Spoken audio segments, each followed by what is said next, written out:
and I oversee the work of the Simcoe County Local Immigration Partnership.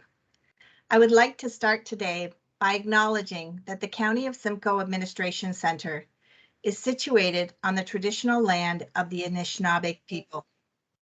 The Anishinaabe nations on this land include the Odawa, Ojibwe, and Potawatomi nations, collectively known as the Three Fires Confederacy.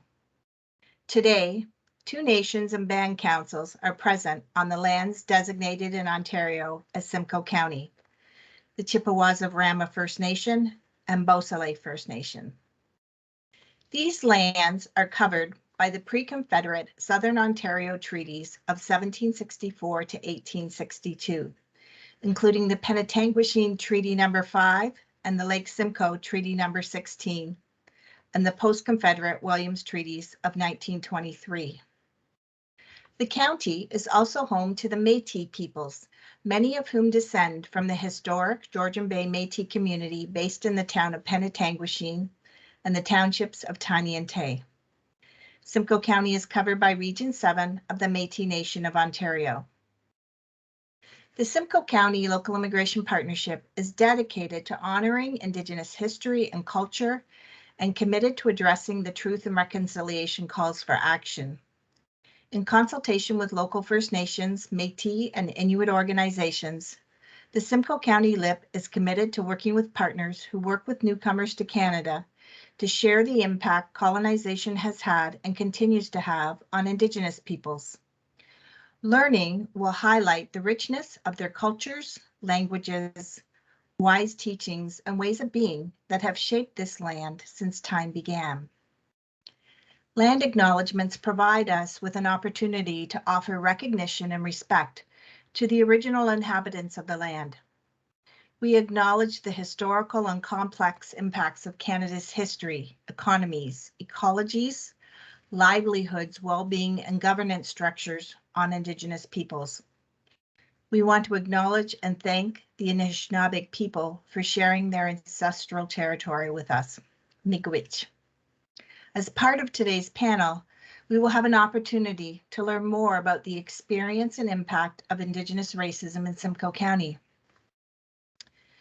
This month, community partners have collaborated once again to profile the need to have community dialogue about racism and discrimination and enhance community learning on this topic. 2022 marks the 6th year of the #ItStarts campaign.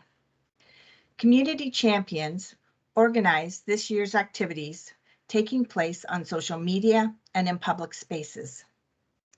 Making Change has provided leadership to the planning table of community champions and furthered engagement in Simcoe County communities. In 2021, the #ItStarts campaign was recognized nationally by Pathways to Prosperity, an alliance of Canadian universities, government, and settlement partners, as a promising best practice for anti-racism initiatives. 6 years into the campaign, we can see the impact of this initiative. In 2021, the social media reach was 5.1 million, and online negative sentiment dropped from 16% in 2020 to 9% in 2021. This year, in collaboration with the Simcoe County District School Board, 93 people committed to becoming #ItStarts ambassadors to share messages of diversity, equity, and inclusion with their workplace colleagues and family and friends. As much as we can track increasing community engagement and support, national hate crime data illustrates the growing necessity of addressing racism and discrimination in our communities. Hate crimes refer to criminal incidents that are found to have been motivated by hatred toward an identifiable group. According to the Criminal Code of Canada, such groups are distinguishable by race, national or ethnic origin, language, color, religion, sex, age, mental or physical disability, sexual orientation or gender identity or expression, or any other similar factor. In other words, any criminal act has the potential to be a hate crime if the hate motivation can be proven. Generally speaking, in order for a hate crime to be included in the dataset, charges have been pressed and the incident met the threshold of damage to property or person.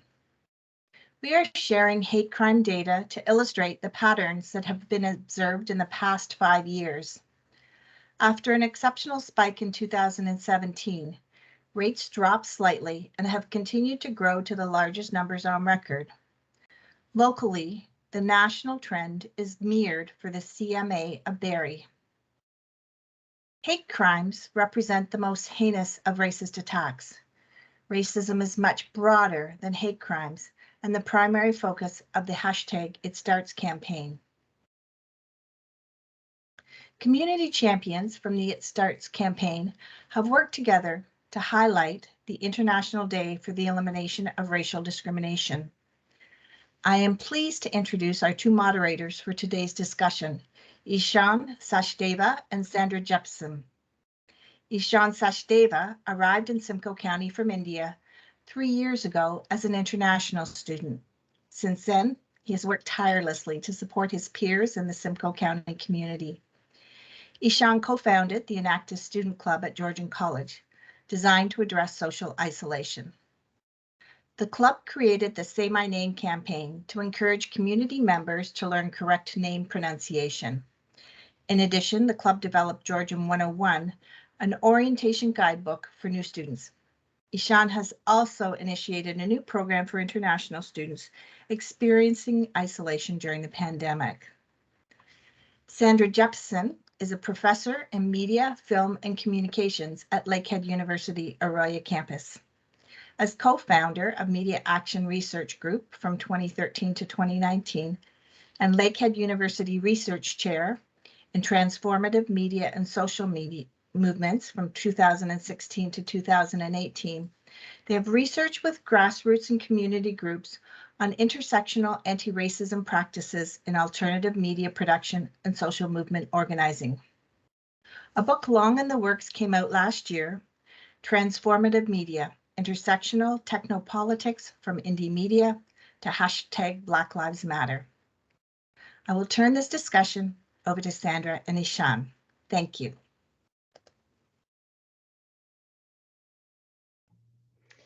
Thank you, Sandra. And thank you to our audience who is watching this, and also to all of our participants today. I'm really excited about the conversation that we're going to have. I just wanted to give a quick note on what our program and plan for today is. Irfan and I are going to do a bit of back and forth, providing a tiny bit of legal context in terms of the laws around racism that govern us. Just because we think that that would be really helpful for people to know. And then we're going to have a Q&A format with the speakers. So we have 3 rounds of questions to sort of get a lively discussion going.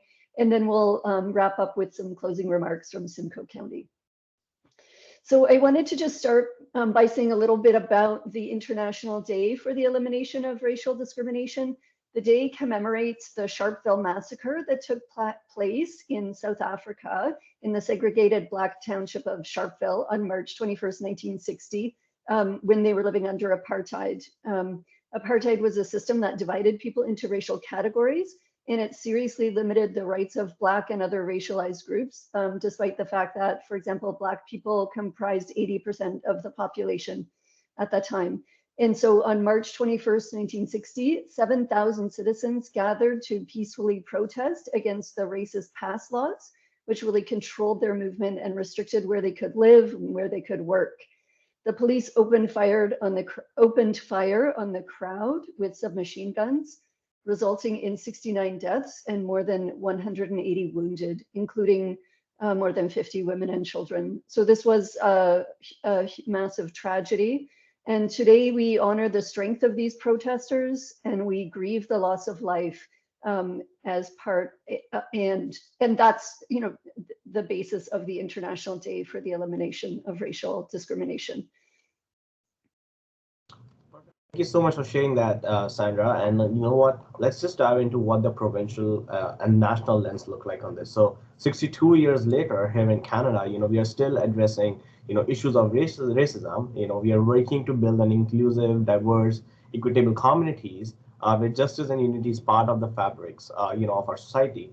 Here in Canada, we are governed by the Canadian Charter Rights of Canadian Charter Rights and Freedom. We are governed by the Ontario Human Rights Code, as well as international laws such as the UN Declaration of the Rights and Indigenous People. So the first one, as I talked about, the Ontario Human Rights Code, it prohibits discrimination based on what's known as the protected grounds. So in Ontario, these protected grounds include age, ancestry, color, race, citizenship, ethnic origin, the place of origin, the creed, disability, family status, marital status, gender identity, gender expression, receipt of public assistance, record of offenses, sex, pregnancy, and breastfeeding, and sexual orientation. And all these are important, for people to know, I think. And I think just Sandra really started to tell about the project Say My Name. I think as my personal story of this is, when I initially came to Canada, I had a hard name to pronounce. So people really saw me, differently, and I didn't like that at all. And when I looked around people in my local communities, and I realized that a lot of people coming to Western countries like Canada, they had to change their name to an easier name that people can relate to. So that's how the project called Say My Name began as part of the Enactus Georgian group, where we all students and people in the community realized that it's very important for people to keep their original names, even though it's a hard one, and preserve their authentic selves. And then when we researched more into the project, we realized that a lot of Indigenous people have to include their full name, where they are from, their histories, all in that one name. And people didn't feel comfortable sharing that because other people were not supportive of that. So we made sure that all people coming from any diverse backgrounds were able to relate to their authentic selves and share their original names. And we're also being mindful that people are pronouncing their name right. So that's one of my personal stories, and I'll pass the mic now to Sandra to talk about the Canadian Charter Rights and Freedom. Well, so this is a very large piece of legislation that's part of the Canadian Constitution, the Canadian Charter of Rights and Freedoms. I'm not going to talk about the whole thing, but just there are two sections of Section 15, which is the part about equality. So Section 1 of Section 15, or Part 1 of Section 15, I should say, says that every individual is equal in the eyes of the law without discrimination based on race, national or ethnic origin, color, religion, sex, age, or mental or physical disability. So different protected grounds and a little bit different than the ones in the Ontario Human Rights Code, but so we're covered by both of those. The second section notes, and I find this, I just learned this year, that this does not prevent us from developing programs or activities with the objective of improving conditions for disadvantaged individuals or groups based on these protected grounds.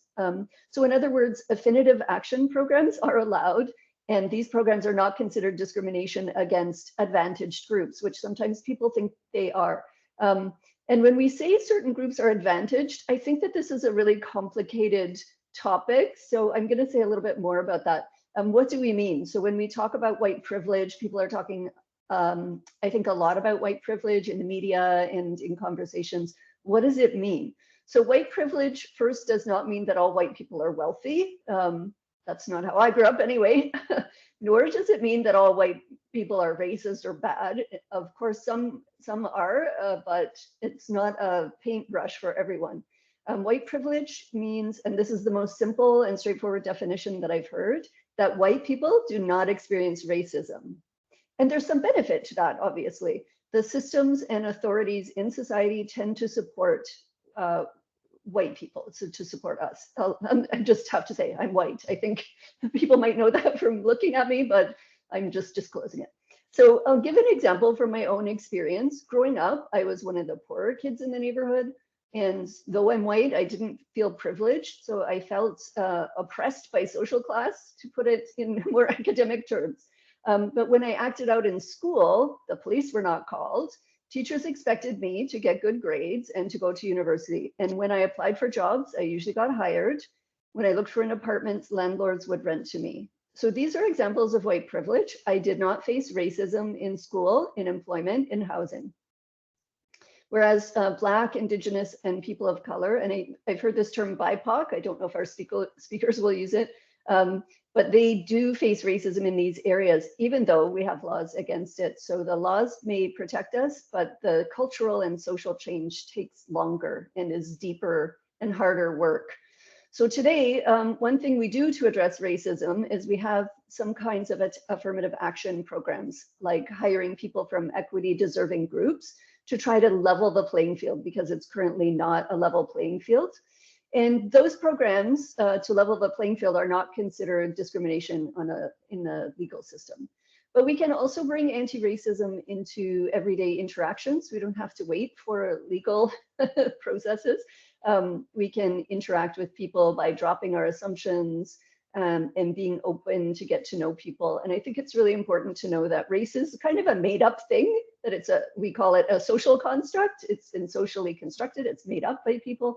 And that means that, sorry, one of the important things that this means is that there are, in fact, more similarities between races than there are differences between races. So there are more similarities if we think about family, if we think about psychology, if we think about what people are good at, our skills, our character, all of those things. There's many, many more similarities between people of different races than there are differences. And I think it's really exciting to know that. I don't think it's what we learn when we're growing up, but it's an important thing to keep in mind. And I know my students always are happy to hear that and find it an interesting fact. Okay, over to you, Ishan. Sandra, you're absolutely right. I think that the point, like, there are more similarities than differences is very true. Just because, coming from a different country into Canada and living here, we do think, oh, it's, a complete different world. But even coming from a different background, I do think that there are a lot of similarities. And that's the part where I felt easier and comfortable to relate back and live in my local communities, because I was able to find those similarities. So, looking the cup, which is, half filled, rather than looking at it in a way that is half empty, I think will really help people, have a mindset of looking at it in a positive way. And I do really like that. The next one is actually the United Nations Declaration on the Rights of Indigenous People, which establishes a universal framework of standards for the survival, dignity, and well-being of the indigenous people of the world, applying existing human rights standards and fundamental freedom to the specific situations of the indigenous people.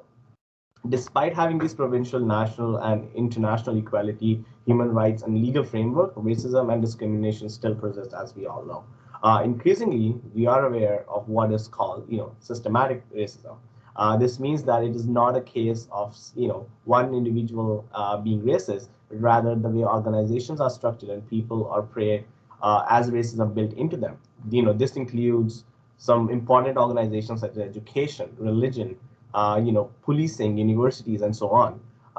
The results of that racialized people and people of color, indigenous people, and the Black people, the Muslim, the Asian, and so on, face racism on a daily basis, and sometimes in direct ways or sometimes in indirect ways as well.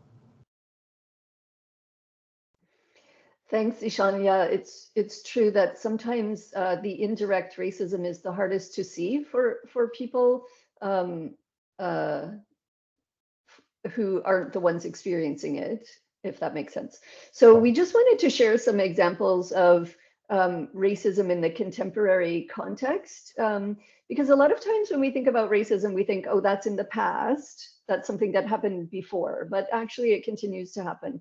And so we have a few examples of things that have been in the media in the last year or couple of years.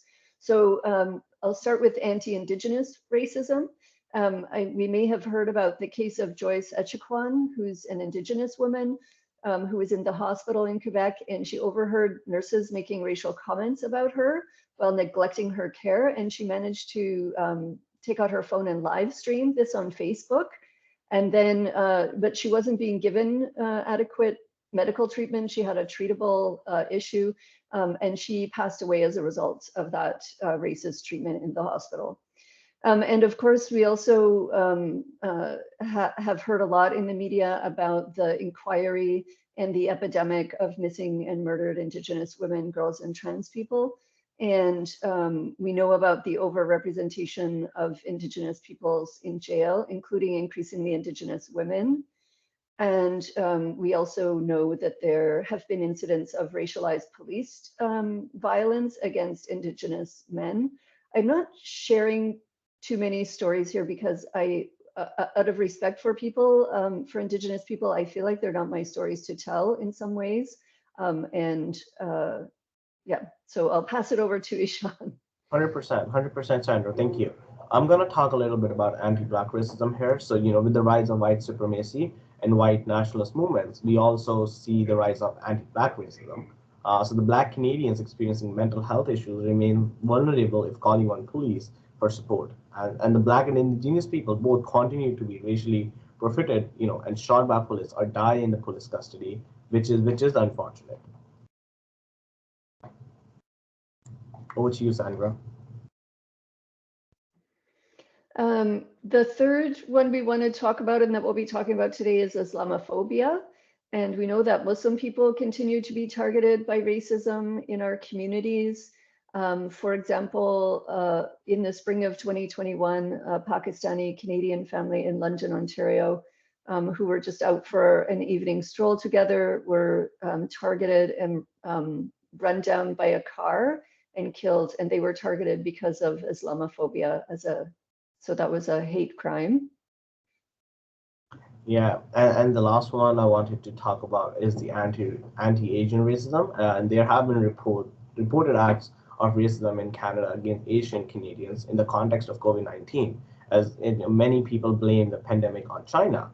So according to Human Rights Watch, violence, discrimination, and verbal and physical attacks against Asians and people of Asian descent have established worldwide because of this, including vandalism on Asian shops and racism against employees, scapegoating, and as well as being targeted by abusive statements in mainstream media and hate speech on social medias.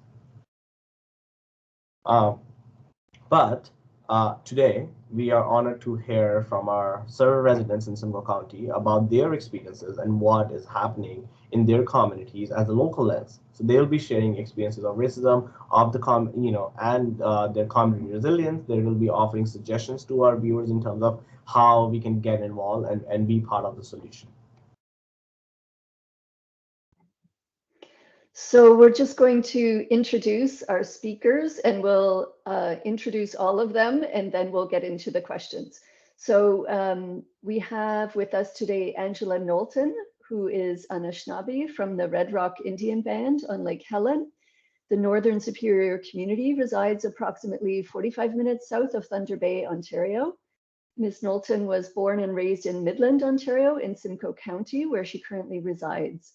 She obtained her undergraduate degree in history from Laurentian University and specialized in Indigenous studies. Her master's studies are in Canadian studies with an emphasis on Indigenous relations and reconciliation, and she's completing that at Trent University. Her father was a well-known Indigenous advocate who helped found Indigenous friendship centers and opposed the white paper, which was an assimilationist proposal by the government at that time. Ms. Knowlton is a mother, a community advocate, and is living and thriving with end-stage kidney failure. She currently is engaged in consultant work through BRAWC, and maybe you can explain what that is for us, as the Indigenous Implementation Coordinated Access Consultant. Hi, everybody. So hi, my name is Angela. I don't know if you want me to introduce myself some more, explain what BRAC is and what I'm doing here in Simcoe County. BRAC is a local women's organization based out of Aurelia. It houses a couple of different women's shelters, and it's kind of trailblazing the way in work for Indigenous homelessness in Simcoe County. We're currently engaged in compiling a proposal regarding how some Indigenous practices can be implemented in the coordinated access rollout that's happening in Simcoe County, which is basically a tool to help homeless people quicker access homelessness initiatives within the county. So hi, everybody. Thanks for having me here today. Thank you so very much for sharing that, Angela. That's interesting to know. The next panelist we have is Debbie Mulder, and Debbie holds a master's degree in counseling psychology. Debbie is a registered psychotherapist, speaker, and a mental health advocate. Debbie is passionate about equipping individuals and groups with the tools and resources needed to educate and motivate themselves to be innovative and creative. Debbie's work is guided from an anti-oppressive, healing-focused, trauma-informed, and anti-Black racism lens. And as a therapist for 13 years, Debbie has worked to erase the stigma associated with mental health and give people the tools they need to have, to share their stories and recognize that they are not alone in their journeys. Thank you, Debbie, for being here today with us. Thank you so much for that introduction. Thank you. Did you want to add anything? Yeah, I just wanted to, I also just want to highlight and let you know as well that I am also an educator and facilitator with Making Change, where we talk about anti-Black racism, educating the community about the Black culture and Black community. Thank you. That's great. Thanks so much and welcome. Our third speaker is Irfan Tour, who identifies with male pronouns and has been a resident of Simcoe County since 2008 and has lived in several communities across Ontario and Canada. Irfan is currently working as the Director of Equity, Diversity and Inclusion for the Ontario Principals Council after serving as an educator with the Simcoe County District School Board and in other communities for over 25 years. Irfan was a member of the Anti-Racism Task Force for the City of Barrie and of the Local Immigration Partnership, and is currently a member of the board for Habitat for Humanity, Huronia. So welcome. Thank you, Sandra. Nice to see everybody. Thank you so much, Irfan. The next panelist we have is Amy Xiao. She's a multilingual facilitator with Simcoe County District School Board. She's a seasoned educator and an active member of ERGO, which is the ESL Resource Group of Ontario, ORNG, which is Ontario's Reception Network Group, and Asian Canadian Network, Educator Networks. Amy has presented on topics such as entrepreneurial learning experiences in school, strategies and tools for supporting multilingual learners, and identified project that supports a learning environment based on inclusive design. Amy's focus in recent years has been to lead an anti-oppressive, culturally responsive framework and trauma-informed lens, providing educators and students that supports the need to thrive in the changing world through shared stories and collective experiences. Thank you, Ishan, for that introduction, and I'm happy to be here as part of this conversation. Thanks for having me. Thanks, Amy. So welcome to all of our speakers, and we're going to get started with the questions, which are going to kick off the conversation. So the panel is, question number one. The panel is subtitled Racial Discrimination from Understanding to Action. So we invite each panelist to help us understand your perspective and experiences. And we're going to go in the order that you were introduced, just to keep it simple. How is your community experiencing racism in Simcoe County?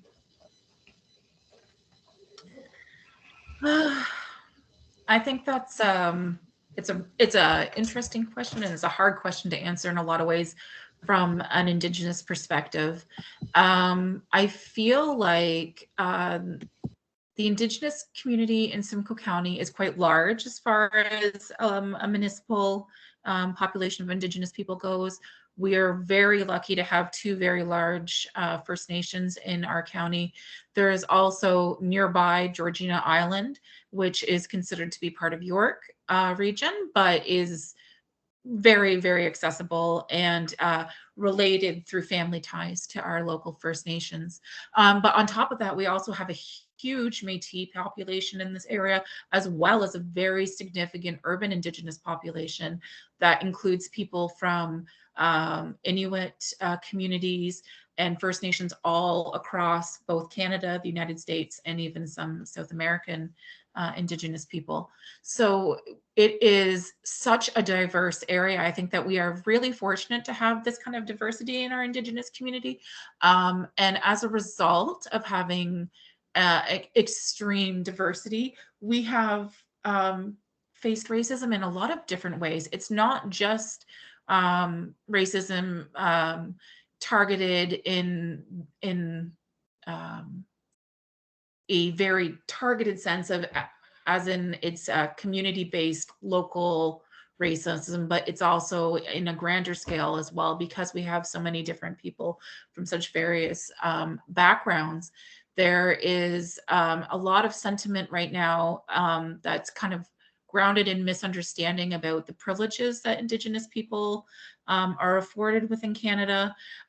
There's a lot of resentment from what I'll refer to as mainstream Canada or non-Indigenous Canada, misunderstandings about free gas or free housing and all of these, alleged privileges that come along with status individuals.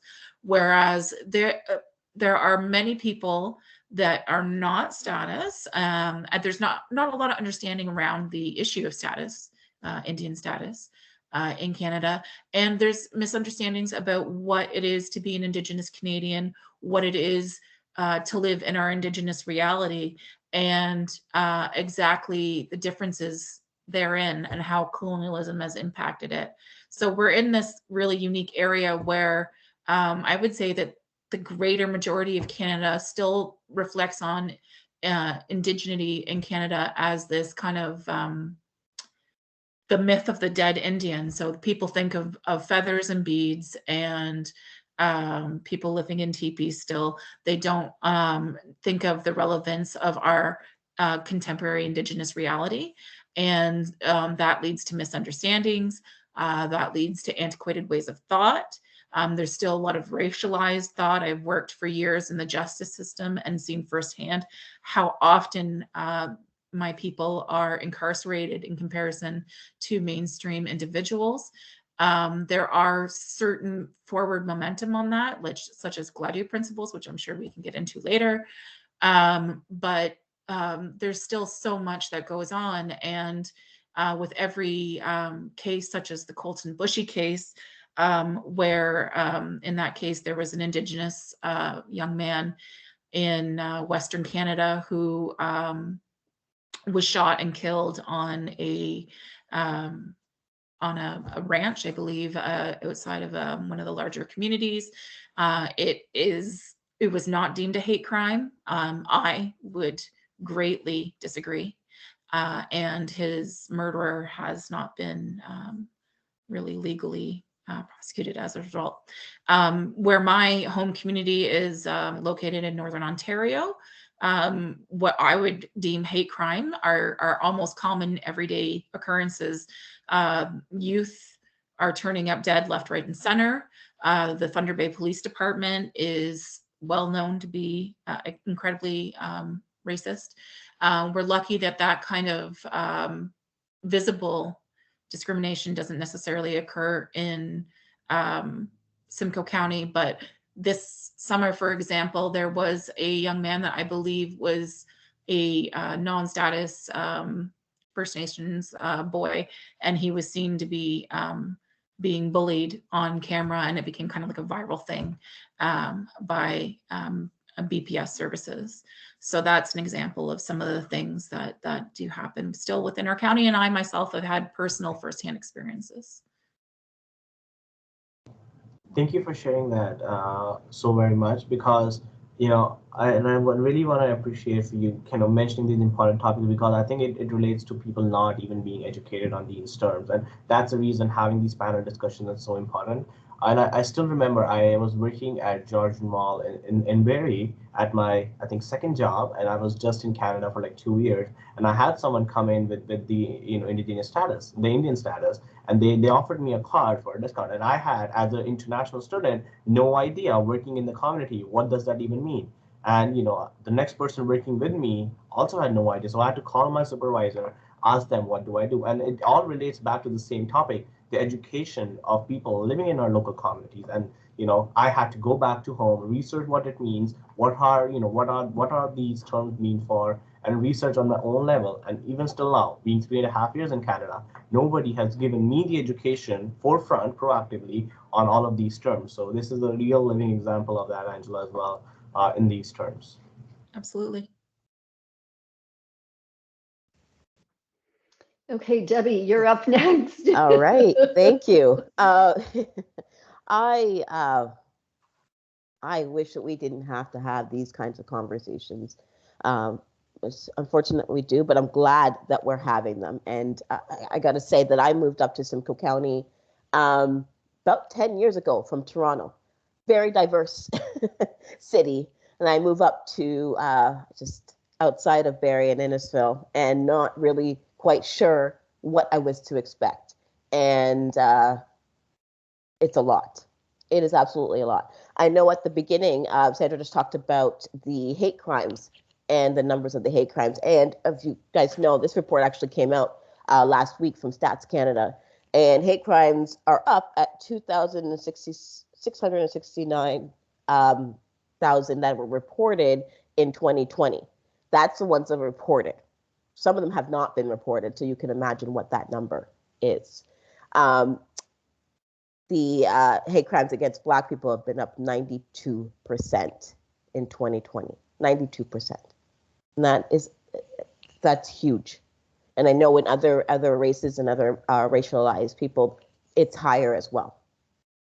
How is it showing up? Well, I am a psychotherapist. I do facilitating for making change, but I'm also a mom.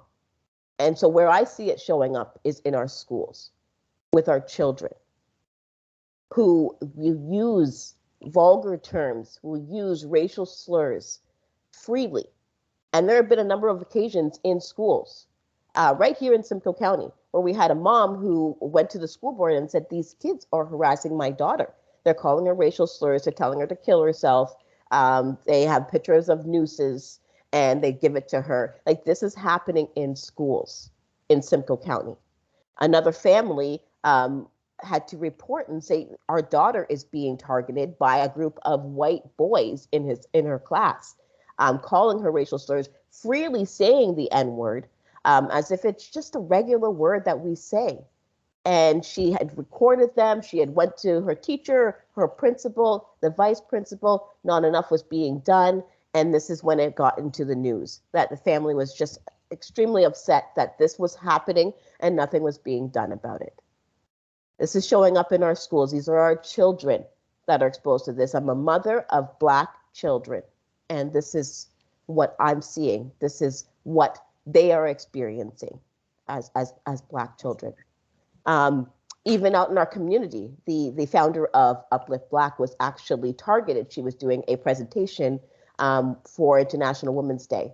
And in her presentation was interrupted by white supremacists who came up and was calling her by name, calling her the N-word, sexual orientation stereotypes, drawing male genitals on the screen. This is showing up still. It's still happening. And, I worry about the kids growing up. I worry about my kids, but, this is stuff that is still going on right now. And you can tell by the number that is rising of Black people that are being targeted by these hate crimes, that this is still happening. So I'm encouraged that we are doing this talk. I'm sad that we have to do it, but I am thankful that we are able to get this out there and bring awareness to what is happening.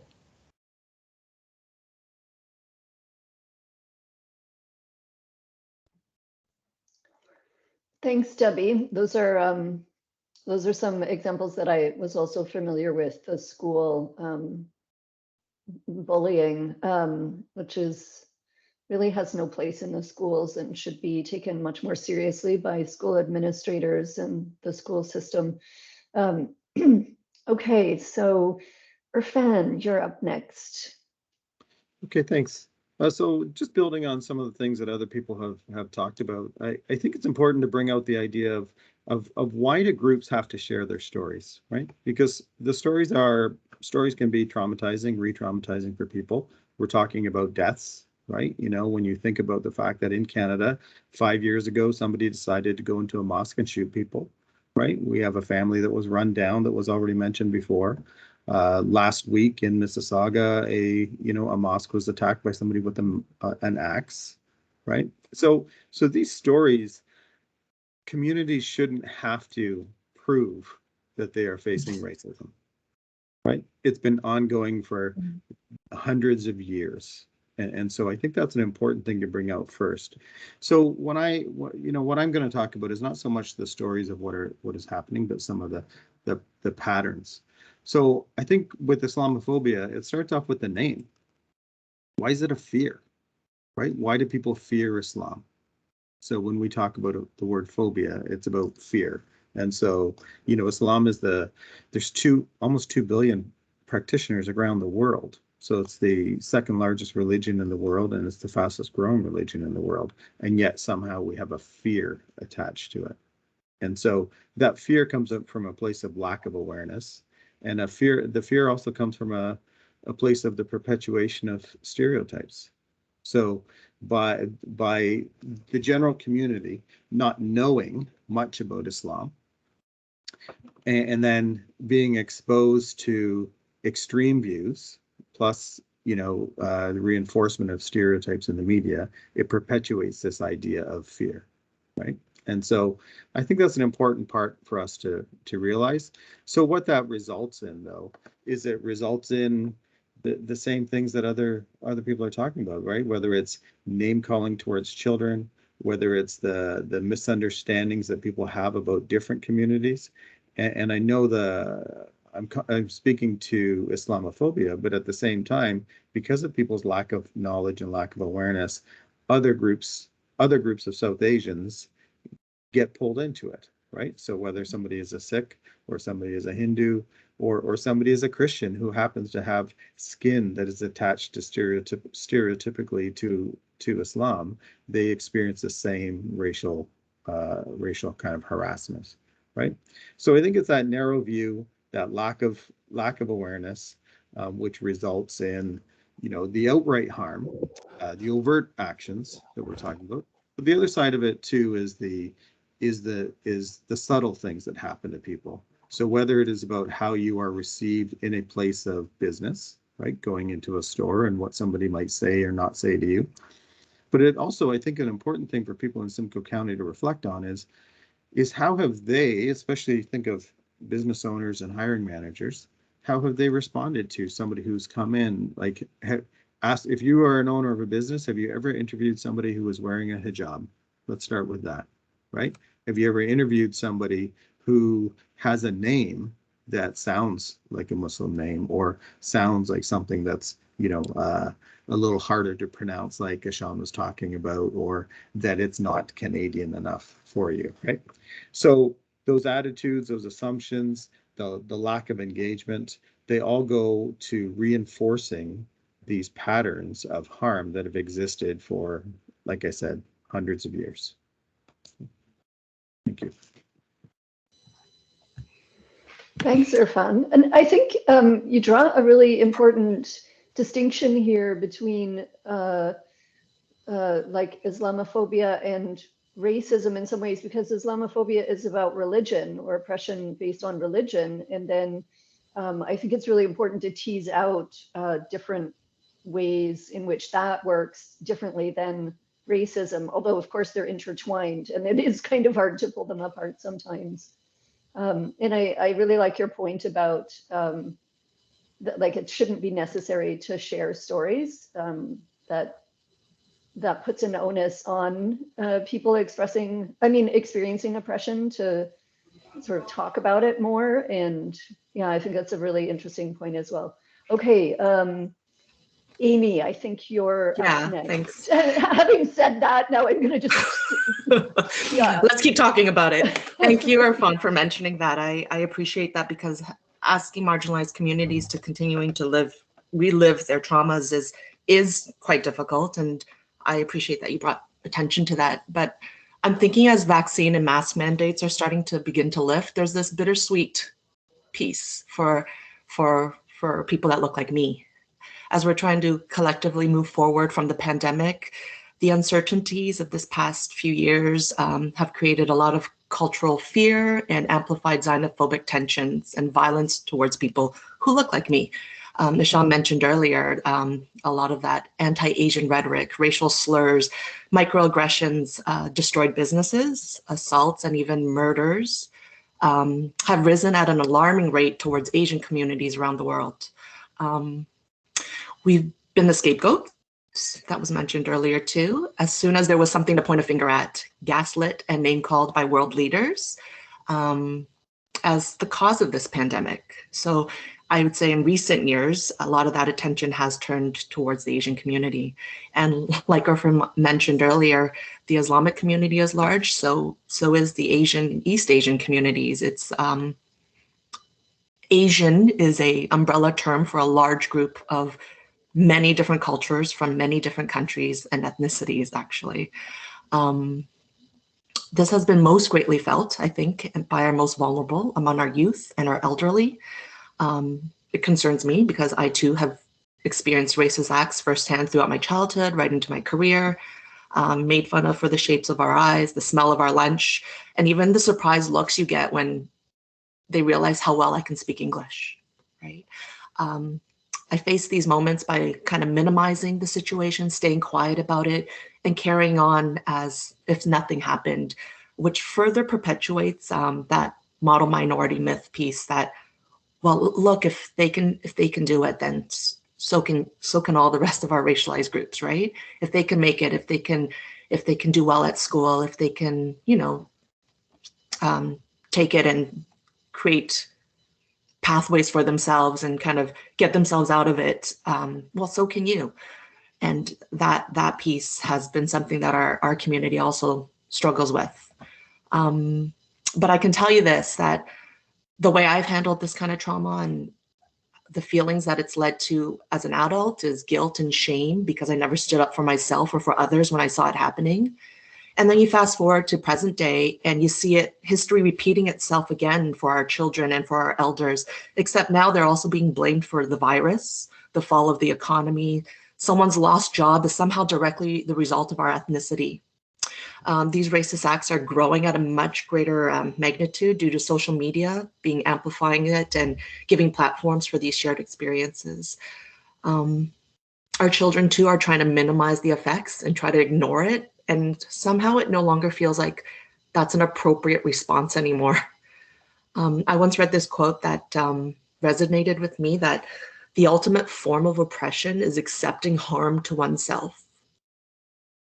And it's for this reason that I'm asking my children and the students that I work with and the families that I work with to be braver than I ever was at their age and to begin to stand up and speak out against racism and to never let that hate and the rhetoric kind of continue to silence them or hurt them and their communities. And working in education, I hear what you're saying, Debbie. We see it day in, day out, and school is a conduit for it as a microcosm of the bigger society. But yeah, these conversations need to be continually happening. And it's sad that it is happening, but it is also a necessity. Yeah, no, 100%, Amy, and I think it's important to talk about these. And I'm shocked by the point that you mentioned just right now about social media, because that is increasingly growing, and that's the most influence that people are getting. That includes the young adults as well. So it's really kind of important to spend time with themselves rather than what the world is saying, because not every time that's gonna be right. And to your point, about how well you can speak English. I was just like a month ago into one of my friends who's a photographer, just went out on a shoot with them, and the people there were like, "Oh, are you born here?" And I'm like, "No, I'm from India, New Delhi." And they're like, "Oh, just because you speak so good English, I thought you're probably born in Canada," which is again same terms. And I have to explain that no, I've had my education in a private school all along in New Delhi, and I speak English from my grade 1st and 2nd. We learn it from our basic classes. So those are the assumptions people make about you based on your language as well. And to your points about kids, my family recently immigrated to Canada as well. They're living in Alberta, Edmonton. And my brother is going to the school, and he's in grade 9th right now, and he has little beard coming on as his puberty stage, and all the people in his class does not have that. So he being as a racially targeted of having beard, and now forcing my parents so that now he can trim his beard, just so even though it's a little one, he's still being targeted, having color brown or having a little beard on his face, and people teasing him for that. So these are the little things building up in our communities through that lens as well. But I thank you all for kind of sharing some of the important, pieces of this information so that everyone can reflect back onto them. And building on this understanding, we know there's a lot that have been done in terms of anti-racism initiatives. So please help us understand some of those initiatives and how communities are empowering themselves against racism. And how is your community addressing racism? What kind of anti-racism organizational movements are evolving through this processes? And have you had any wins or noticed any positive change in the recent years? We'll start with Angela again. I think Simcoe County has been pretty progressive by and large in trying to put forward the cause of, I wouldn't say anti-Indigenous racism, but I would say awareness building within the community regarding Indigenous peoples and their issues. And I would say it's not anti-racism because I'm not sure that we're really at the point yet where we are trying to get people to recognize the ways in which Indigenous people are being racially discriminated. But there are definitely things like what you did today, which was a land acknowledgement. There are things like Orange Shirt Day that are happening. There have been local people that have taken on certain causes, such as trying to raise awareness regarding the Indian residential school experiences and the children that are being recovered from the former school grounds. Those sort of things are happening. And they are quite visible. And I think that is wonderful. I am like other people on this panel here today are, I am a trainer in regards to Indigenous cultural awareness training. That's my area of specialty. And when you're doing Indigenous cultural training, I like to always say that there's really 3 stages to it. There's awareness. That's the very first stage. It's just like, hey, learning that there are Indians and that we're out there and that we live and we exist and we're not something of the past. Then there's cultural sensitivity, learning to be sensitive to Indigenous needs, Indigenous mores. And then there is cultural safety, which is providing a safe environment for the Indigenous people in that community, in that workplace, etc. And I would say that we still are on that very first stage here in Simcoe County as far as anti-Indigenous racism, because there still is the same thing that everybody talked about. There's racial issues in schools to the extreme. We do have Indigenous workers in the schools, but they're there maybe once, twice a week for an hour here or there.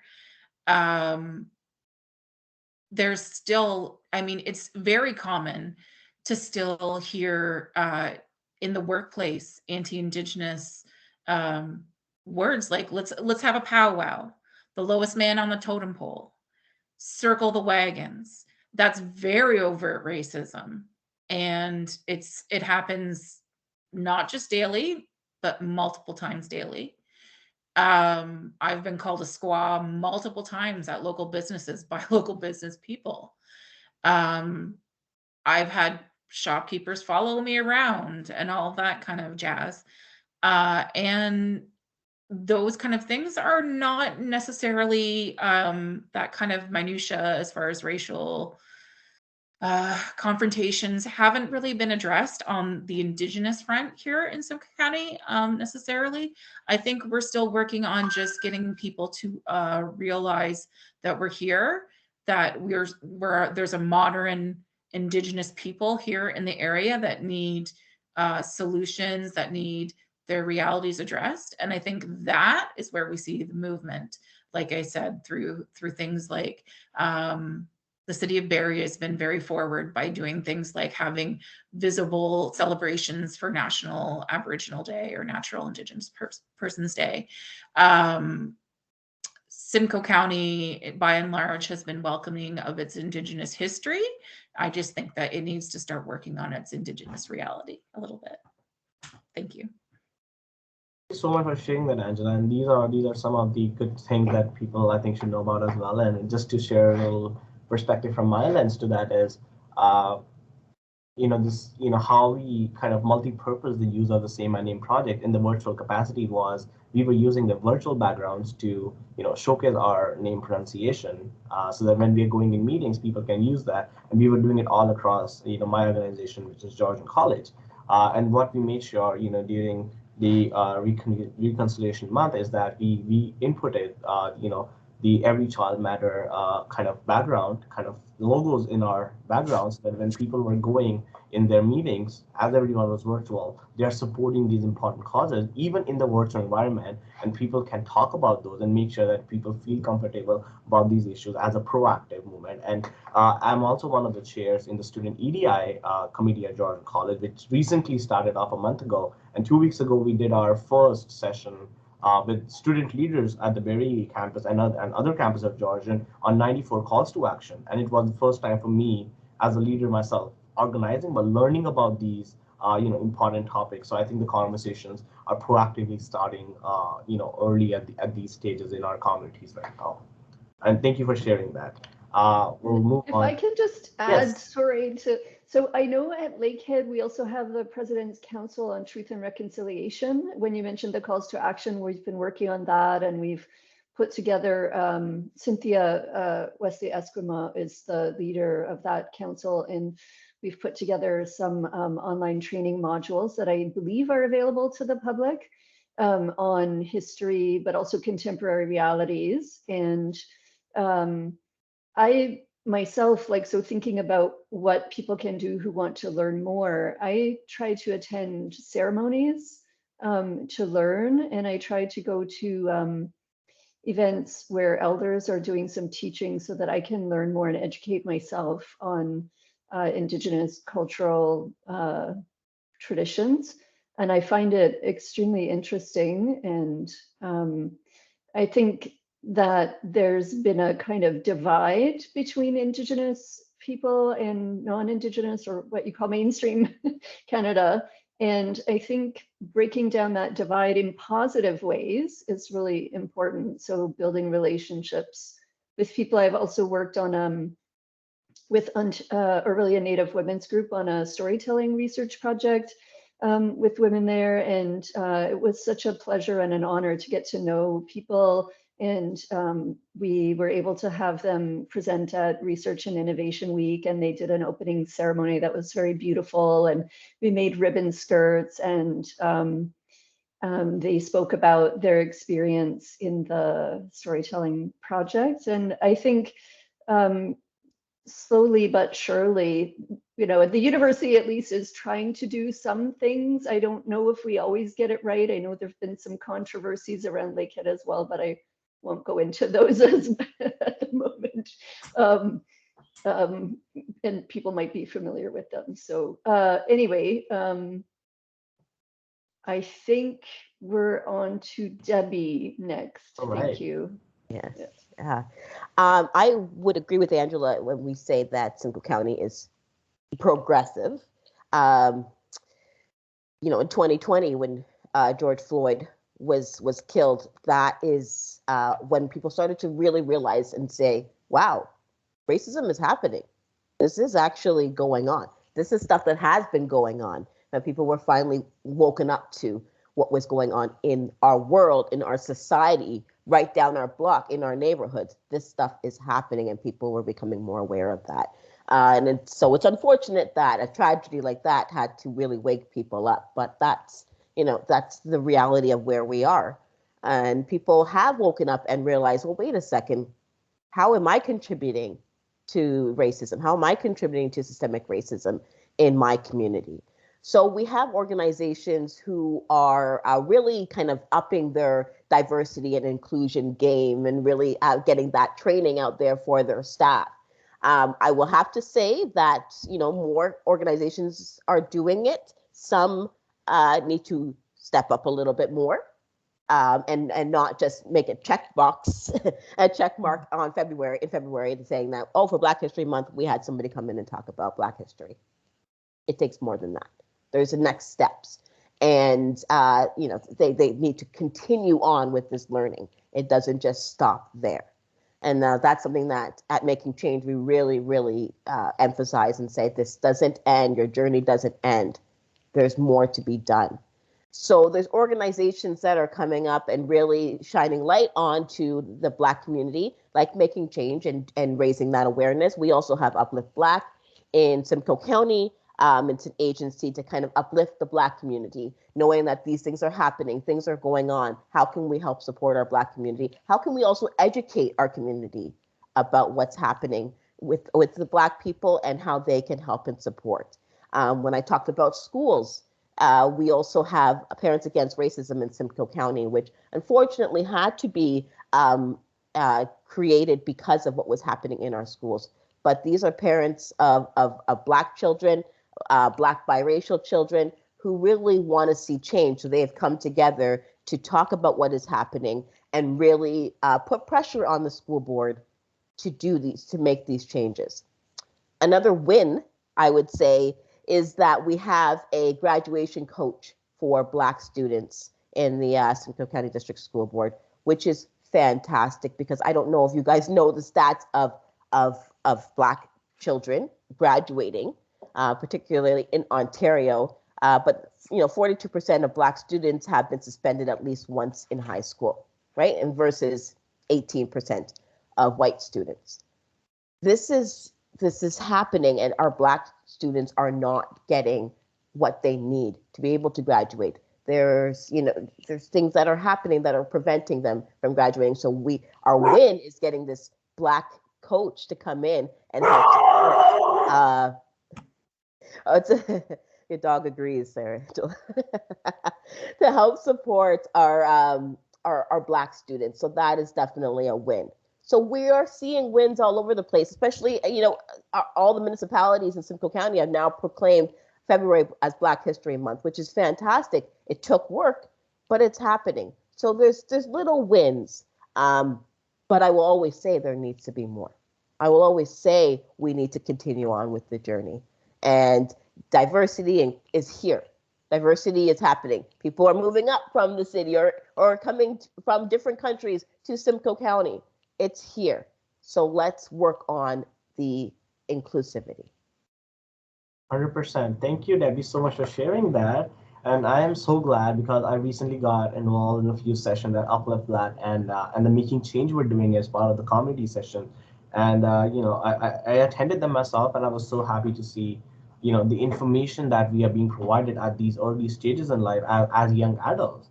And I was just being involved with Georgian College, as you mentioned, a coach for Black students. We are at Georgian College as our new director, as Georgian just hired the new director for EDI SUA. Like we just hired a student, Nandi, for just making sure we are engaging our Black students on campus.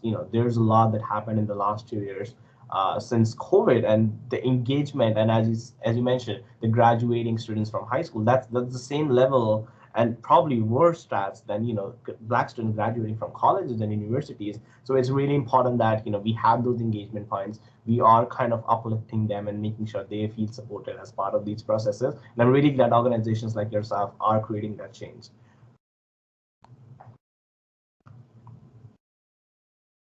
Perfect. We're gonna move on to Irfan. Thanks, Ashan. One of the things that I think that everybody has been experiencing is, of course, the challenges of the pandemic, right? So whichever groups have wanted to do things, they've always been limited, of course, in the last couple of years. But for as long as I've been in Canada, which is over 50 years now, I would say that what happens is that people find community, right? And my experience growing up in places that were very similar to Simcoe County, in the sense that there was small towns in between larger cities, was that Muslims gather together on their own, right? And that's how they sort of build strength and resilience. And especially in a couple of weeks, Ramadan is starting, and so that's an opportunity for Muslim communities to get together and again share, build strength, build resiliency, come together, find some commonality, share their common experiences. But one of the other things about becoming more involved in community is that, again, it requires being vulnerable and being willing to share. So, when I join another space, then inevitably people look to me as the resource to answer questions, right? Well, I always ask them if they've ever heard of this thing called Google, because it's pretty good at providing answers to questions, right? So, but one of the other things to think about is that as communities grow in Canada, and as they learn more about the systems that are available to them, I think that what also happens is that as they build relationships and they share information. So people are learning to stand up for the rights that they have. And so there are rights in job places and in schools that people have. So, there are whether those are, the ability to go and attend prayers, right? The ability to participate in fasting. Our schools in Simcoe County have policies around prayer rooms, accommodations, those kind of things. And at the same time, there's also the celebration aspects, in the sense of, Black History Month has existed in Ontario for, I'm going to say more than 70 years, right? Even though not everybody has paid attention to it. And so there's other heritage months, for instance, an Indigenous Heritage Month, Islamic Heritage Month, which are recognized provincially and nationally. And so those kind of things are very helpful, because they start to break down that narrative that I was talking about people not knowing and not understanding. And so they only stick to, the narrow views they see in the media and on the news. So, okay. Thank you Thanks, so much for sharing Irfan. that. Oh, go ahead. And so I just wanted to build on what you said, Irfan, about educating ourselves, because I think as a white person, again, speaking from my own subject position, I would say that white people, we tend to look to communities of color to educate us about race and racism. And I think that puts a lot of work and a lot of burden on the shoulders of racialized groups. And instead, what we need to do is have conversations, but also do use that tool, the Google, and read some books and do our own homework on educating ourselves. And I think there's so much to learn that's already out there, and people have spent a lot of time and energy writing books and putting on programs, and we can easily just avail ourselves of these things that are already out there, rather than cornering that new person who's joined our group to try and learn as much as we can from them and putting that weight on their shoulders. So I think that was a great point. Yeah, 100%. And just to add to your point, Sandra, I think Irfan, I think the culture celebrations in our local communities add to a lot of information as well in education, in terms of every person kind of learning through them. And as you just mentioned, when Dan is coming in a few weeks, I think that is an opportunity for people to learn about the culture, learn about what things people do in that. And as myself and Sandra were talking, we just had Holi in our South Asian culture yesterday. We celebrated that in Barrie, and not just the Indian population, but I should say South Asian. Not only just the South Asian, we have Canadians come in, we have kids, we have people from different diversities come and play. And the whole reason to celebrate Holi is to show people that the reason we put color on the faces, different colors on the faces, is because we shouldn't be kind of dismantling people on the basis of how they look or what's the color of their skin, rather than treat everyone equal. And these kind of the cultural celebrations, that inclusive cultural celebration that people can be part of, I think just keeps building them upon being more inclusive out in the community. So I really appreciated all the people who came in our event yesterday to kind of make sure that we are keeping our communities inclusive. And not kind of just marginalizing to those groups. So thank you so much, Irfan, for sharing that. Next up, we have Amy. Yeah, I think to build on that one, Ishan, I think there's been a lot of feelings of loss during the last couple of years, but I think one of the benefits of the pandemic, it has brought us, opened up our opportunities to connect with cultures and communities, not only within our very closest of local communities, but broader. Speaking of celebrations, last year I was invited into an iftar. I didn't even know that existed and how it was celebrated. And due to the pandemic and the inabilities to have celebrations like that in in-person setting. It was done digitally, and the invitation was open to larger communities of people. So to be brought into a beautiful celebration such as Iftar, to the intimacy of it and the feeling of being invited into someone's home and seeing and hearing how it's celebrated in their families was eye-opening and an amazing learning experience. I think that has been one of the positives that I feel that has come out of the pandemic, of us getting very savvy with digital media and having these types of Zoom meetings and digital conferences. It brings more of us together. And if you can't find it in your local community, you can definitely find it just outside. You can find pretty much any supports that you're looking for, any resource that you're needing to support whatever you're trying to do in your own community, you can connect that way. In the schools, definitely in the past few years, it's really been cemented for us that we need each of us to come together, to take up space and to demand change in whatever capacity it is that we have. I've seen the greatest number of advocacy groups develop within schools, industries, and on social media in recent years.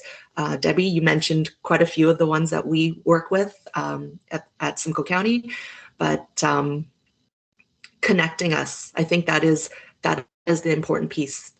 I feel that has been a win. It connects a lot of us to like-minded perspectives. We're all working towards that shared goal of some social justice. In education, schools being that microcosm of society, we try to approach it when we're working with educators, when we're working in classrooms, to approach these topics kind of directly by discussing our identities. Through that anti-oppressive framework, we're trying to know what the students' languages are, ethnicities, their interests, and gender identities even. These are all things that we should know about our audience, that are an important place to start those conversations about that diversity and inclusion piece. Teaching proper terminology, name pronunciations, and using it in conversation places everything kind of in context. I think listening to our students and their voice and their lived experiences is also a very important piece. Students want to be heard. They need to be heard. And I think as educators, it is our duty and our work to be that sounding board for them, to be that safe space for them, also for them to be able to share this. I think it also puts everything into context for them, why we're still having these conversations, that they hear from our own lived experiences, and so that they can understand why are these conversations still happening and why they're going to continue to happen throughout their lifetimes. Making sure that stories and resources that are used in the classrooms are representative of our communities has been an evolving win, I think, in schools and with the media. Culturally relevant, responsive representation really matters. Seeing people who look, act, and experience life like oneself in media makes a person feel included in society and reinforces that positive view of ourselves and what we can achieve in society.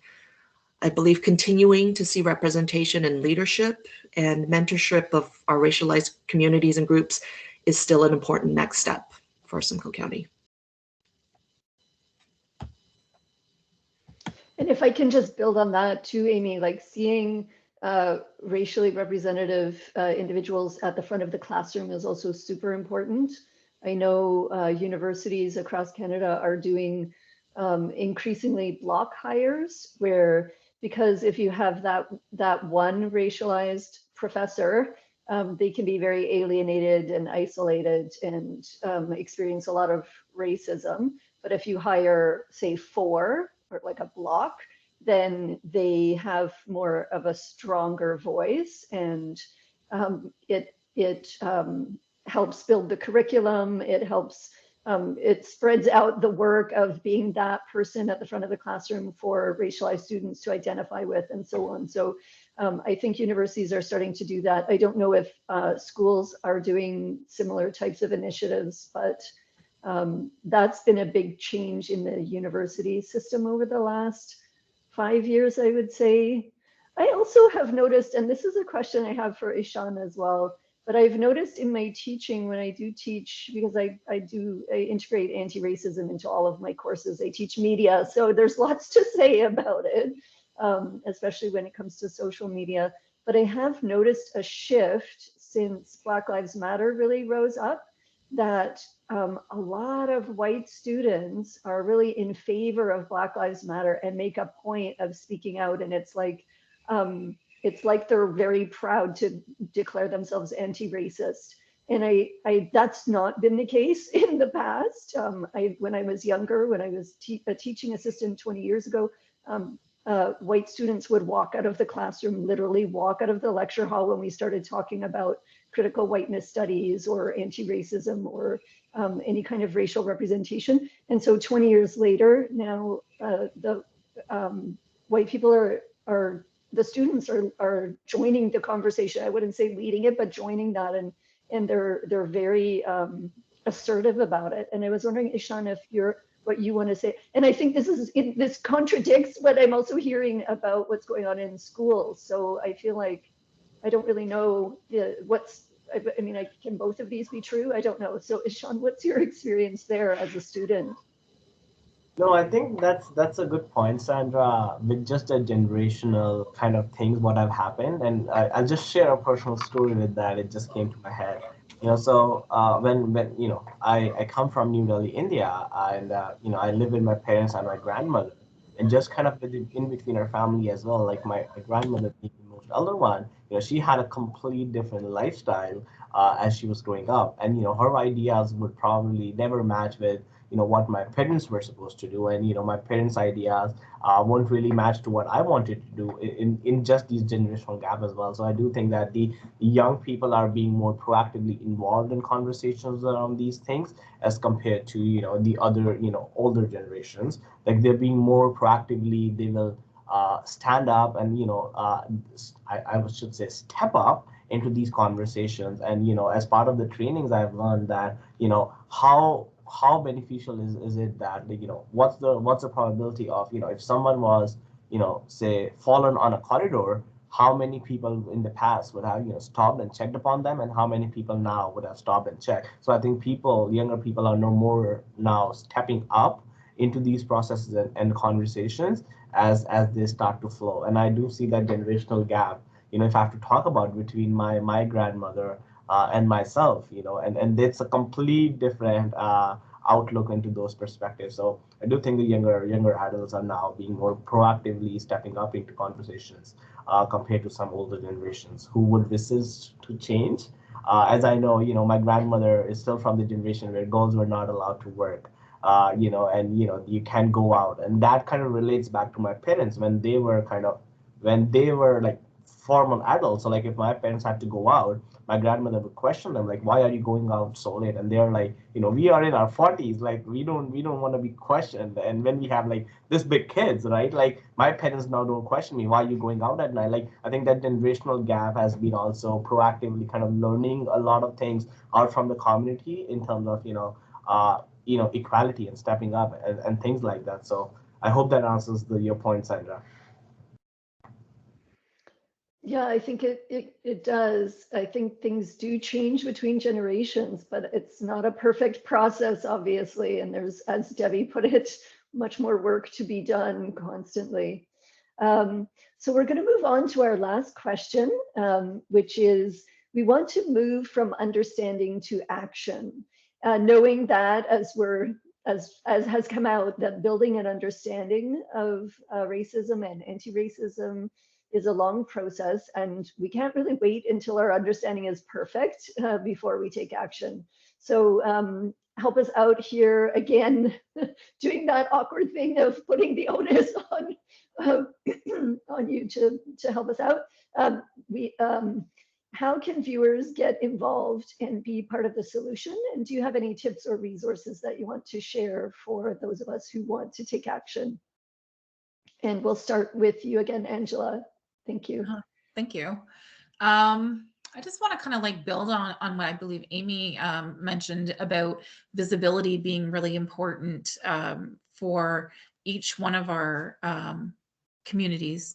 And in the Indigenous community, I think it's very important that we see Indigenous faces situated in places like local politics, on the education boards, as teachers, as leaders, as much as possible.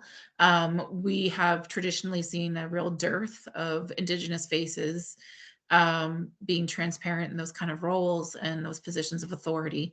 And that's one of the ways I would love to see more Indigenous people getting involved, and the greater community at large embracing those people when they step up to make those entries into those positions. Because I do feel like it's still very much an old school kind of club. And I feel like there are lots of instances where those Indigenous voices are not welcomed into those forums. So that's one area that I would love to see some forward movement.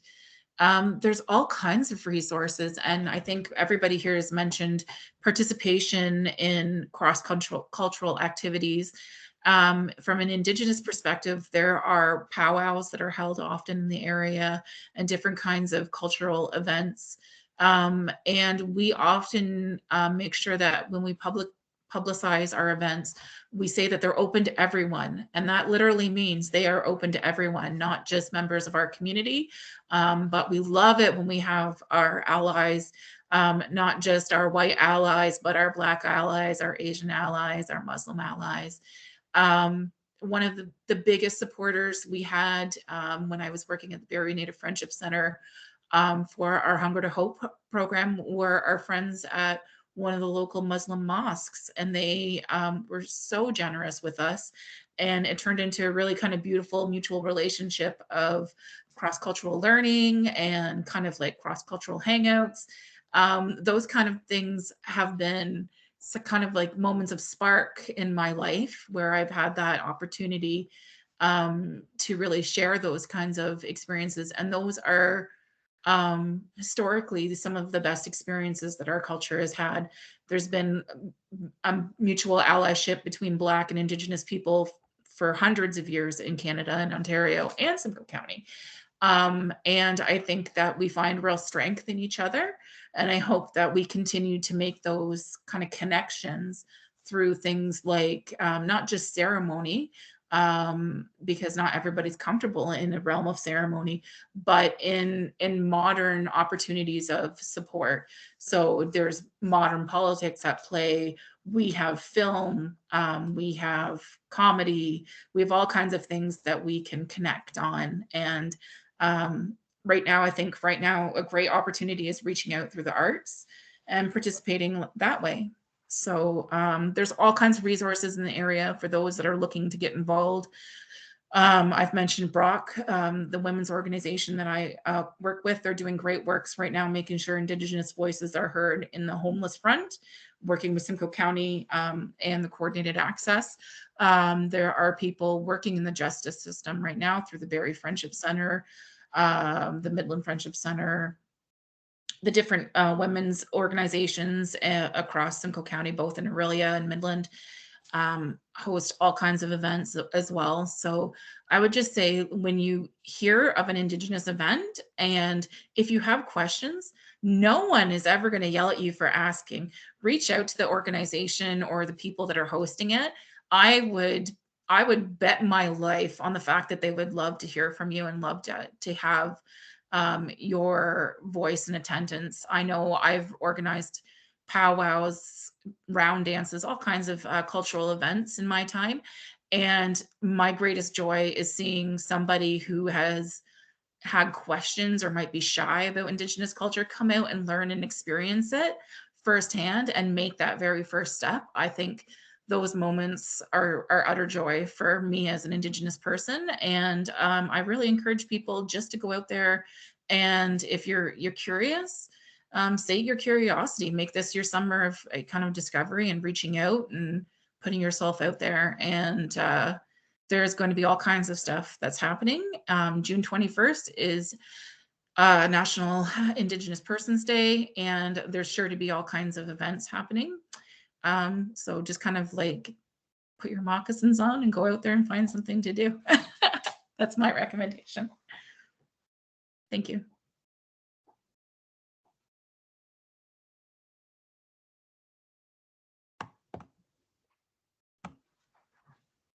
So I think that's over to you now, Debbie. Thank you. Great. I'm just going to echo to what Angela had spoken about, and Amy as well, about representation. It matters. It definitely does matter.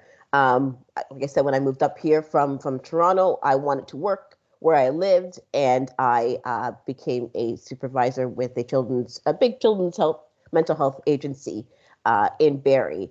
And, being part of this agency was fantastic, but I went to an all-staff meeting, and out of 150 people, I was the only Black person there, only Black staff person working in this agency, this really, really big agency. And so, representation matters. When you look around the room and don't look like you, what might you feel? What might you think? And how might you understand what is going on around you? When they don't know what you've experienced, that says something.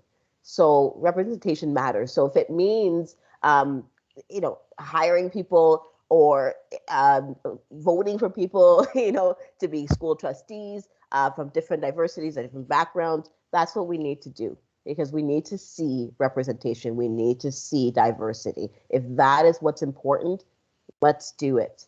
Show it, not just say it, but actually show it. Talk about supporting Black-owned businesses. Right? If you just Google Black-owned businesses in Simcoe County, a lot of businesses will show up. Support. Go out. If you like any of their products, go and buy it. Go out to their stores and support them. Choose a charity. Choose an organization that you would like to give money to. Right?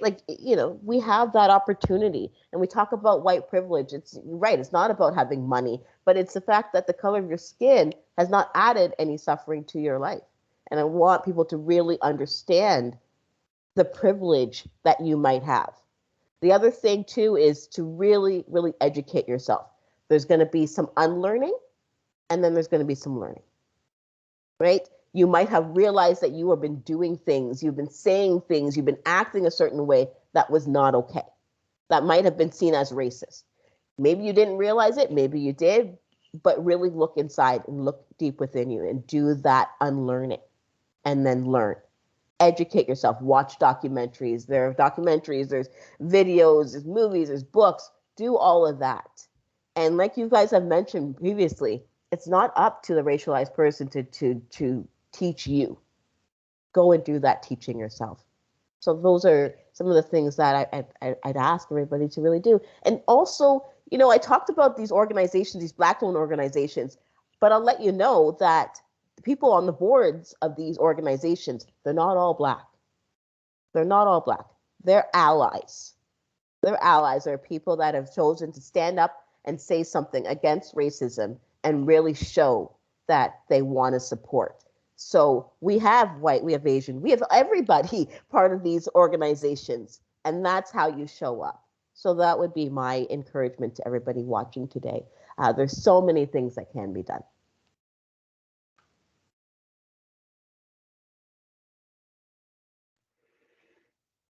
Thanks, Debbie.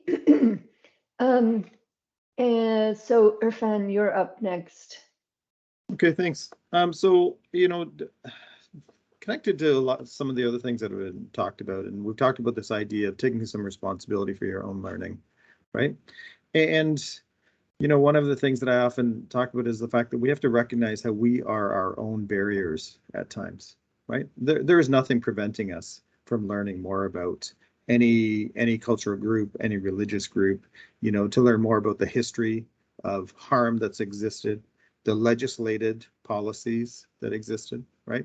So we have to get over ourselves, first of all. The second part of that, and some of you know that I used to be a principal in Simcoe County, and I've offered many training sessions through the LIP and other organizations as well. And the other thing I often bring up for people is sometimes the adults need to get out of the way, right? Because when we talk about harm that's happening in schools by children are learning that from adults, right? And so, whereas children on their own don't start off that way. And my experience, Sandra, you were asking Sean about some of the things going on at colleges. I find that when I do workshops with teenagers they already know the language, right? They already understand. It's the adults who have the greatest barriers. So my challenge to the adults who are, listening today would be to look at your own social location, right? Look at your professional location and look at your privileges. And how can you use those privileges to support other groups? And I mentioned earlier about, if you are in the business of hiring, for instance, who have you interviewed and who have you not? Does your organization have somebody who looks, I'm going to say different, right? Or is challenging, if you've got somebody who, I mentioned, hiring a woman with a hijab, what place does that person take in your organization? Are they in the front or are they in the back, just to be blunt, right? And I don't refer to it as affirmative action hiring either. It's intentional hiring, right? And it's not unwarranted hiring, because one of the things that happens to people who are outside of the sort of local majority is that the way they are viewed and evaluated is much more stringent, right? And so they generally have lots of qualifications and lots of experiences, but how those experiences and qualifications are viewed is with a lens, right? So, I also, when I think of some of the initiatives that are happening, somebody mentioned affinity spaces, right? And in the work world, they're called employee resource groups. And so this is an opportunity of people of different identities to find space and sit with each other, space for healing, but also space for some actions, right, to inform others. So that's a strategy that can be used in the workplace. Because, the last thing I'll say is that as a person of color and as a person who's been in, again, in Canada for well over 50 years, and my unique roles over the last few years have put me in this position, and I'm luckily that personally I'm ready to take on that position of advocacy, right, and helping others learn. But we need white allies, right? We need white allies who are willing to be white allies in front of other people. So it's great if you go up to somebody afterwards and say, I'm really sorry that happened to you. But what about interrupting in the moment when you see it, right? And then what about being in those positions of power and actually acting on some of these decisions or some of these ideas that we're talking about? Those are under your control. And so I would challenge people to take that responsibility on, right? And really act in an ally way, right? Rather than just sort of talk about it. So, yeah. Anyway, thank you. Thanks, Irfan. I think the same thing for me, it would be naming and calling out racial discrimination needs to be ongoing, and standing up to racism is pretty much all of our responsibilities. I think it was earlier, Sandra, you mentioned something about how white students, you were seeing white students in colleges were like taking up the call and speaking out, and that is important. We, like Irfan just mentioned, we do need white allies to be kind of taking a forefront to like keep leading this with us, like maybe not leading it, but definitely supporting us, because it's a heavy toll and there's lots of work still to be done. But I also think we have to be careful of that performative piece, that it's not just done on the heels of like an incident happening, on the heels of George Floyd's death. Like we can't do things like this just as an afterthought of an incident that if we didn't do anything, it would be very telling about our humanity, right? Like, gosh, if we didn't come together at that point, then we have bigger problems, right? But it has to be ongoing. I think many of the organizations Debbie mentioned earlier, like early on, I think of during the pandemic, it was soon after George Floyd's death that very first our Black Lives Matter rally in Barrie, like we saw giant outpouring of people and marching together, right? And then the second kind of gathering the groups dwindled by almost half. And then every subsequent meeting and gathering, it got smaller and smaller. So it doesn't just kind of end, right? It's ongoing. Black Lives Mattered then as much as it does now, right? So I'm not sure what's changing the crowds, right? And so I think that needs to be ongoing. It can't just be because of some tragic incident that brings us all together, right? I think from a systemic perspective, I think we need to demand actions. And I think a great place to start looking at are the 94 calls to action made from the Truth and Reconciliation Report of Canada. I think that was our government's kind of first step at okay, we're gonna try to take some ownership of this. So much time and research and shared collective experiences were documented in that report. And when you start looking at how much of those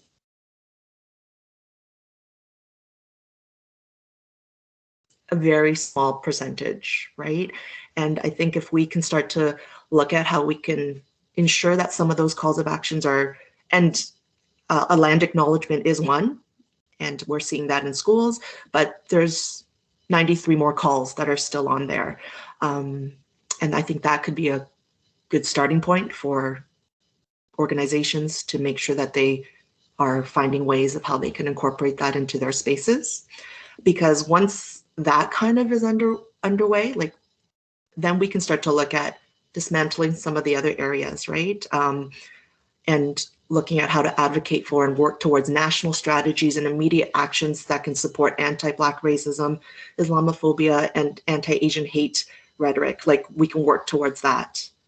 But there have been things in place, right, that we need to go back and look at and how we are going to incorporate that. Debbie mentioned supporting businesses,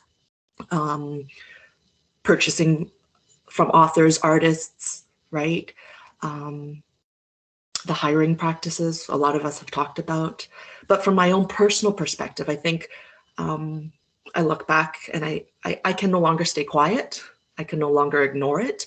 I can't carry on acting as if nothing happened when things happen.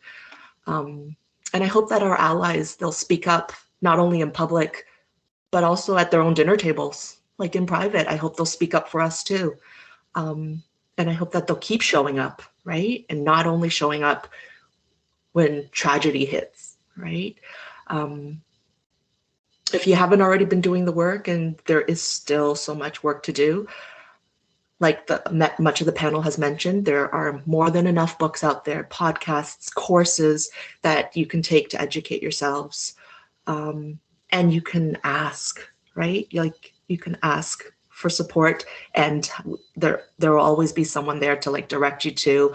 In education, if there's something I can't locate and find within our own board or within our own local community, I reach out to other school boards, I reach out to other cities, and we and even across the country and across the world, there are places we are so, I think that can be a downfall, is that there's too much information out there. There's lots of good information out there. And supporting and continuing to support these critical conversations are a very important piece. To our racialized communities and folks here, I think we're all affected by white supremacy in some way, shape, or form, but we're not all affected in the same way. So we also need to know how to use our privilege to show up in solidarity and champion for one another and for each other. Because ultimately, the truth is, if none of us are free, we're not free until all of us are free, is the ultimate, I think, my last thought. Yeah. That's a very beautiful last thought, and one that I hold dear to my heart as well. I want to just thank everyone for taking the time to speak with us and to share your experiences, your organizing experiences, and your ideas, your thoughts, resources, and your openness to have these what can be kind of challenging conversations. And I think, Ishan, did you want to say anything? Yeah, I just want to add one more thing in regards to what Simcoe County is doing proactively is the It Starts campaign. And as Sandra Lee talked about that, I just want to make sure, people on the call, like, if there's, sessions or there's educational things like that, and when, as we know, technology, we all are promoting them, on social media to our organizations and our personal social media, always use the hashtag It Starts, just so, it's not for the month of March, but it's a relatively throughout the year that people can find resources through that hashtag. And that's not just because it needs to be education, but like, different cultures and different people can find resources based upon that hashtags, what's happening in the local Simcoe County, community as well. So I really want to appreciate the efforts of the It Starts campaign started by the Simcoe County. And I think I would pass the mic now to Sandra Lee to talk. Thanks, Ishan. I want to thank all of our panelists today, Angela, Debbie, Irfan, and Amy. It takes courage to speak publicly about racism, and I want to recognize your willingness to speak out today. I know it has been difficult. It's important to have these uncomfortable conversations to make change and develop welcoming communities where all our residents feel safe. Thank you, Sandra and Ishan, for moderating today's conversation. I appreciate the time you've taken to prepare for today's conversation and to facilitate this dialogue. And I want to thank our viewers for taking the time to learn about racism and discrimination and an understanding of the traumatic effect these actions have on people living in Simcoe County.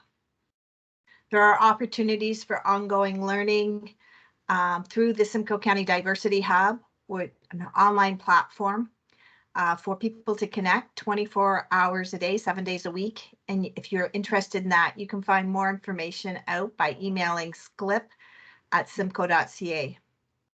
We can work together to affect real change in our workplaces, in our schools, in our public spaces, and on our streets. It starts with you.